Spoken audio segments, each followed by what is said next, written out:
ہم میں سے کئیوں کے والدین کا انتقال ہو گیا ہے، ماں سے بڑھ کر تو کوئی نہیں نا، والد سے بڑھ کر تو کوئی نہیں، لیکن جیسی تکلیف ان کے انتقال کے وقت ہوئی تھی 2-3 سال 4 سال میکسیمم 5-7 سال کے بعد وہ تکلیف نہیں ہوتی ہے، وہ تکلیف نہیں ستاتی، مگر 1400 سال ہو گئے ہیں۔ جب بھی کربلا کا واقعہ سنتے ہیں، جب بھی امام حسین اور ان کے خاندان کی مظلومیت سنتے ہیں تو آنکھوں میں آنسو آ جاتے ہیں، دل تڑپنے لگ جاتا ہے کہ یہ کیا کیا تھا ان لوگوں نے۔ ہیں شاعر لکھتے ہیں نا، جن کو دھوکے سے کوفے بلایا گیا، جن کے بچوں کو پیاسا رلایا گیا، جن کی گردن پہ خنجر چلایا گیا، اس حسین ابن حیدر پہ لاکھوں سلام۔ یہ ایسا عجیب واقعہ ہوا ہے کہ آج بھی جب سنتے ہیں پڑھتے ہیں تو عقل حیران ہو جاتی ہے۔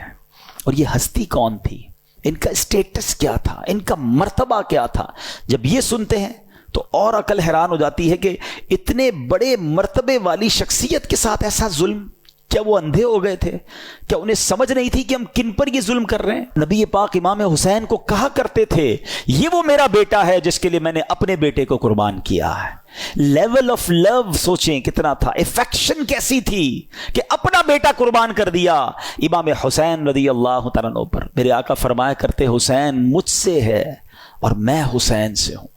ہیں کبھی کاندھے پر بٹھانا ہے، کبھی گود میں اٹھانا ہے، کبھی چومنا ہے، کبھی کہتے یہ میرے پھول ہیں، بالکل لٹرلی میرے آقا پھولوں کی طرح انہیں سونگھا کرتے تھے۔ امام حسن اور امام حسین کا مرتبہ وہ ہے۔ سیدی اعلیٰ حضرت لکھتے ہیں نا، ان دو کا صدقہ جن کو کہا میرے پھول ہیں، کیجئے رضا کو حشر میں خنداں مثال گل۔ حضور ان دو کا صدقہ جن کو آپ نے پھول کہا تھا۔ ایک اور جگہ سیدی اعلیٰ حضرت گویا اس پورے خاندان کو، پنجتن پاک کو ایک باغ کی طرح سمجھاتے ہیں ہمیں۔ کیا بات رضا اس چمنستان کرم کی، کیسا چمن تھا، کیسا کرم کا باغ تھا۔ کیا بات رضا اس چمنستان کرم کی، زہرا ہے کلی جس میں حسین اور حسن پھول۔ یہ کیسا خاندان ہے۔ نبی پاک اتنی محبت فرماتے، اتنا پیار ہے اپنے نواسوں سے۔ پیارے آقا علیہ السلام کی حدیث مبارک جس کا مضمون ہے جو حسین سے بغض رکھے اس نے مجھ سے بغض رکھا۔ اتنے فضائل، اتنے نازوں سے پالا ہوا امام حسین کی قسمت پر ہماری جانیں قربان۔ ویری فرسٹ جو خوراک آپ کے منہ میں جاتی ہے نا، ایسا نہیں تھا کہ ان کو شہد چٹایا گیا یا ان کو کھجور کھلائی گئی۔ امام حسین کی منہ میں نبی پاک نے اپنی زبان داخل کر دی۔ پہلی خوراک لعاب مصطفیٰ ہے صلی اللہ تعالی علیہ وسلم۔ آپ سوچئے سٹارٹ کیسا ہے کہ زندگی میں اگر پہلا کچھ لقمہ کھایا ہے یا کوئی چیز حلق کے نیچے جا رہی ہے تو وہ سرور کائنات علیہ الصلوۃ والسلام کا لعاب دہن ہے۔ اذان کس نے دی؟ آپ کے امام حسین کی کانوں میں اذان دینا بھی ان کی نصیب دیکھیں کہ ان کے کانوں نے پہلی آواز سنی اللہ اکبر، اللہ کا نام سنا اور زبان تھی حبیب خدا کی۔